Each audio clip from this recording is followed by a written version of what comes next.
And then on one final point,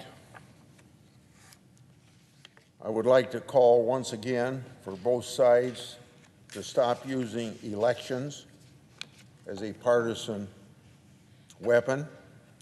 As I've mentioned before, the claim by some Trump supporters that a certain brand of voting machine switched votes was lifted entirely from the Democrats' 2004 playbook. And President Trump questioning of his loss in Georgia was simply following in the footsteps of the losing candidate for governor 2 years before.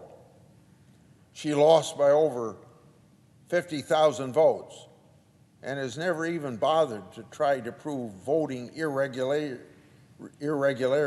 on that scale. Just ask Georgia Secretary of State Brad Raffensperger, who got into hot water from Trump supporters and was briefly celebrated by the Democrats for defending the integrity of the Georgia election. He'll be the first to tell you that attacks on Georgia's election system started not with Trump, but with Democrats. Democrats decided to take their partisan election tack nationwide. This is what led to H.R. 1, so-called by Speaker Pelosi, for the People's Act. The title alone reveals it is a propaganda bill. They didn't take the time to draft something from scratch, since the purpose was partisan messaging, not enacting thoughtful reform of our election laws. They just cobbled together every election mandate bill introduced by a Democrat in recent years into one giant package, taking care to make sure it all made sense together and without working with local election officials to see if it was even a practical approach. Democrats have now reframed the same bill in a response to what they call the big lie that the 2020 election was illegitimate.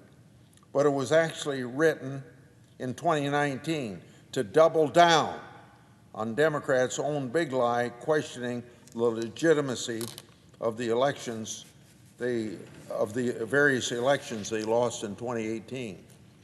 America's elections are free and fair. That's true in Iowa, in Georgia, all 50 states. It was true in 2018 and 2020, and I'm confident it will be true in 2022. Foreign adversaries like Russia and China cast doubt on the soundness of our democratic system, both to weaken it from within and to justify their own repressive regimes. Influence efforts to do just that have been part of the KGB playbook for decades. But foreign agents can't hold a candle to what we Americans are doing to ourselves. Casting doubt on elections may be good politics in the short run, but it does real damage in the long run. Let's all agree to stop this sort of peddling of doubts about the elections. I yield the floor.